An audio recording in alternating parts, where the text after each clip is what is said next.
भैया क्या नीट 2024 का सिलेबस रिड्यूस नहीं होने वाला है?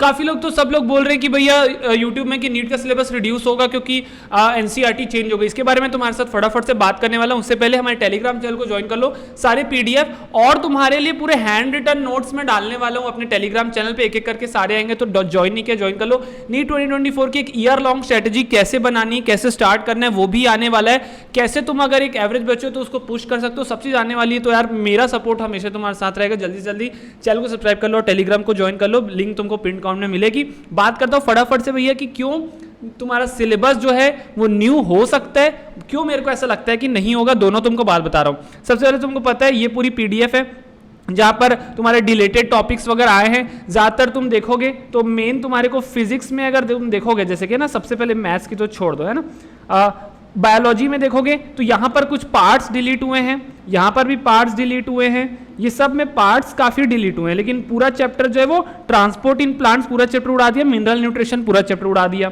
डाइजेशन एंड एब्जॉर्प्शन पूरा चैप्टर उड़ा दिया, ठीक है। और तुम्हारा केमिस्ट्री में पूरा चैप्टर उड़ा दिया, गैसियस स्टेट और हाइड्रोजन एस ब्लॉक जो स्कोरिंग चैप्टर थे सारे उड़ा दिए यहाँ पर। फिजिक्स में लेकिन ऐसा नहीं किया, फिजिक्स में उसने पार्ट ज्यादा उड़ा रखा है, सेम क्लास 12th में। तो अब एक बात यहीं पर यही आती है कि सिलेबस रिड्यूस होगा, if yes then why, if not then why not. तो देखो सिंपल सा मेरा तुम्हारे लिए आंसर ये है, दो चीजों से इसको तुम सोच सकते हो, ठीक है। सबसे पहले तो ये भाई कि अगर सिलेबस रिड्यूस हो रहा है, ठीक है, तो क्यों रिड्यूस होना चाहिए? क्योंकि सबसे पहले अगर एक बच्चा कोई 11th क्लास में एडमिशन लेता है या वो 12th में जाता है जैसे भी, तो एक वो स्कूल जा रहा है, अगर वो स्कूल जा रहा है तो तुम उसको स्कूल की किताबें पढ़ा रहे हो, एनसीईआरटी पढ़ा रहे हो, एनसीईआरटी लेटेस्ट होगी, मतलब वहाँ पर डिलीटेड चैप्टर नहीं होंगे।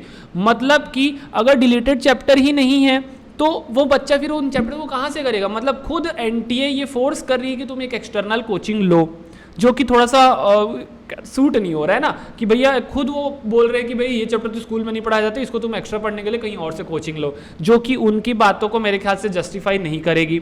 तो इसलिए मेरे को ऐसा लगता है कि भैया नीट का सिलेबस रिड्यूस हो जाएगा। अब रिड्यूस क्यों नहीं होगा? क्योंकि अगर जेई की हिस्ट्री देखोगे तो काफ़ी बार वहाँ पर जैसे लफड़ा हुआ, लेकिन कोई रिड्यूस नहीं करता एनटीए अभी तक वहाँ पर सिलेबस नहीं रिड्यूस किया है, जो इतने सालों से चला आ रहा है। दूसरा वो एनटीए है, ठीक है, एनटीए क्या करते हैं ना, एकदम लास्ट मोमेंट पे देता है इन्फॉर्मेशन, जब बुलेटिन आएगी तब पता चलेगा। अभी वो लोग बिल्कुल मुंह नहीं खोलते हैं कि सिलेबस रिड्यूस होगा नहीं होगा, बड़ा दिक्कत फैलाते हैं।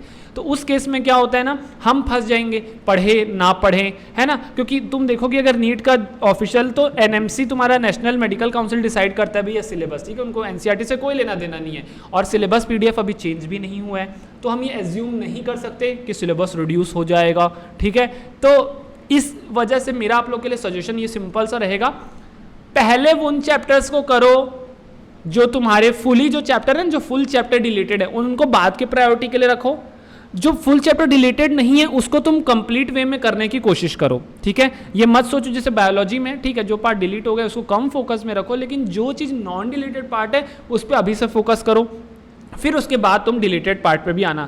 क्यों मेरे अंदर से ये आवाज़ आ रही है कि भैया सिलेबस रिड्यूस नहीं होगा नीट 2024 का? मुझे नहीं लगता, इतने चैप्टर खा जाएंगे। सोचो ना यार, केमिस्ट्री में बचा क्या फिर? पी ब्लॉक खा जाओगे, एस ब्लॉक खा जाओगे, एनवायरमेंटल केमिस्ट्री खत्म कर दे उसमें कर दे रहे हो, है ना, तुम हाइड्रोजन खा जा रहे हो, पूरा ब्लॉक तो खत्म ही हो गया, सिर्फ डी एंड एफ ऐसे अचानक से रख के मेरा नहीं मतलब कोई सेंस बनने का। और तुम उधर देखोगे कुछ 2-3 ही चैप्टर बचे बस, है ना, तुम्हारी इनऑर्गेनिक में। फिजिकल में तुम सॉलिड स्टेट खा गए, तुम मेटलर्जी भी खा गए इनऑर्गेनिक में। तो मेरे को नहीं लगता कि इतना सारा सिलेबस रिड्यूस होने वाला है, दिल से बता रहा हूँ नीट का। अब ये लोग हो सकता है कि भाई क्लैरिटी दे या इन्फॉर्मेशन बुलेटिन के लिए हम बैठे रहेंगे दिसंबर जनवरी तक, आई डोंट नो। मेरा सजेशन सिंपल सा यही है कि आप इसको डिलीटेड मत मानो, मान भी रहे हो तो पहले नॉन डिलीटेड को पढ़ के फिर डिलीटेड को पढ़ना ही पढ़ना है। तुम्हारा क्या सजेशन है कमेंट सेक्शन में जरूर बताना। और हाँ, टेलीग्राम ज्वाइन कर लो, चैनल को सब्सक्राइब कर लो, बहुत तगड़ी नीट 2024 की स्ट्रैटेजी आने वाली है।